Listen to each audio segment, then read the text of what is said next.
So, this weekend I got to watch the live air debate about internet trolling between the True Puka, Skeptical Heretic, Concordance, and PZ Myers.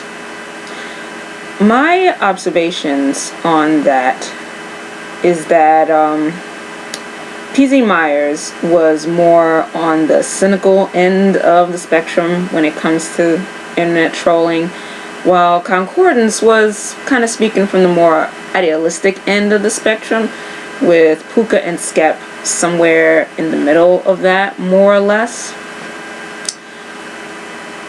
There's one thing I think I should mention. There were numerous people in the chat on Saturday. They were saying that the word troll wasn't being defined during the talk. And if I remember correctly, I think it was Skeptical Heretic who gave a working definition of troll with his opening statements, once PZ Myers came in, because he came into the call a bit late. So if you watch that video again, go to, it's about 15 minutes and 15 seconds in on that video. That's where Skep gives the definition of troll. Now, me personally, I kind of see trolls as people who knowingly enter conversations with the purpose to derail them and to say things for the purpose of evoking specific responses from people.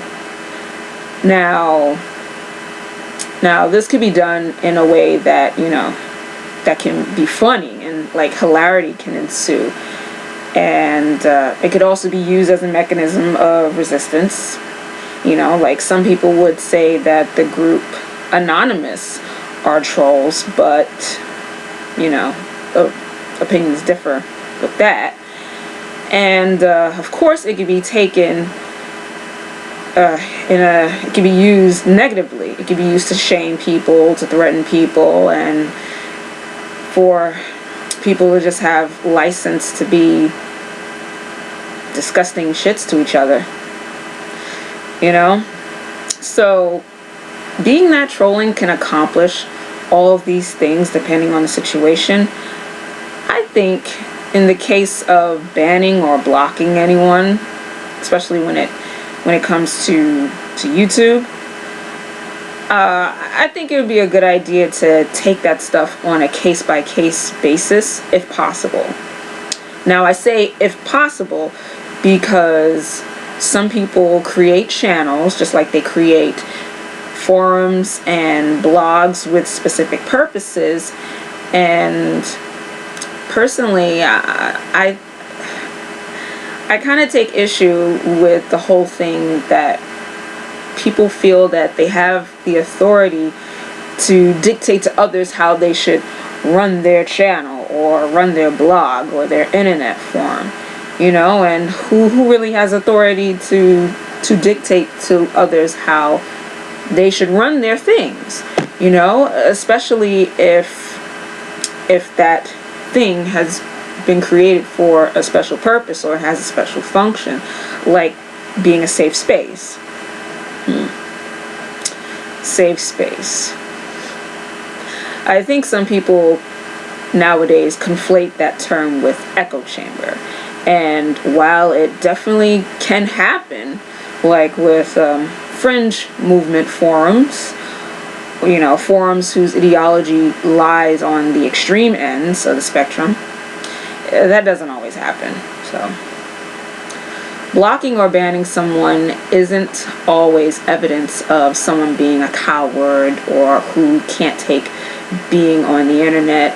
And I've noticed that there's this thinking of some people feel entitled to go into other people's spaces and just act like complete douche nozzles.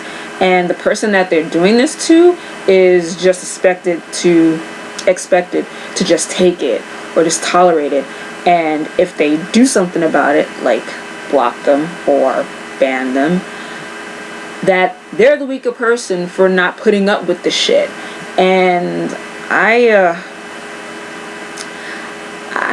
I disagree with that, because The reality is that there are people out there, not everyone, but there are people out there who just don't care about how they interact with each other and don't care about how they treat people.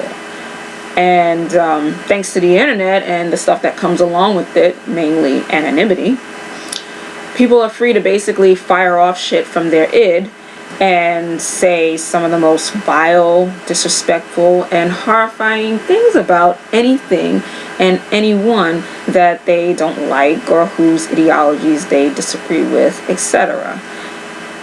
You know, and people can say that it's just words or that words have no meaning, all they want, but they do, you know. Words do affect people in either a positive way or a negative way.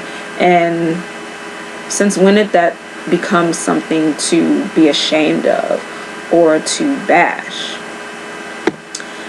At the same time, you know, when you put yourself out here publicly, one of the prices that you pay, especially depending on the subject matter you talk about, you're going to run into people who hold positions that are different from yours.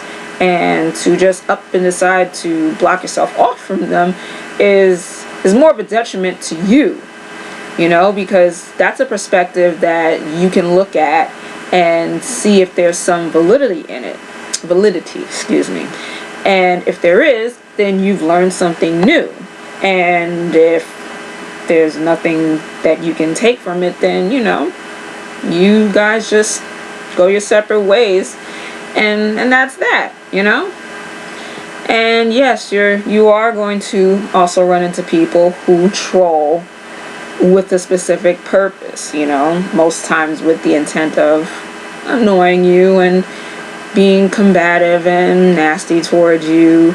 And when the shit hits the fan and they become way too disrespectful, and you know that no matter what you say to this person, that it's not going to get through to them, they don't really care, then you don't have to deal with them. So whether you choose to ignore it or to just, you know, block them or whatever, you know, handle that shit as you see fit. So yeah,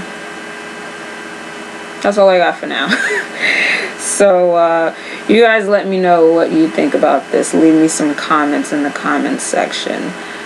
If you haven't checked out the debate that happened on Saturday, that's on the True Puka's channel, I'll leave a link to it in the bottom bar. So thanks for watching.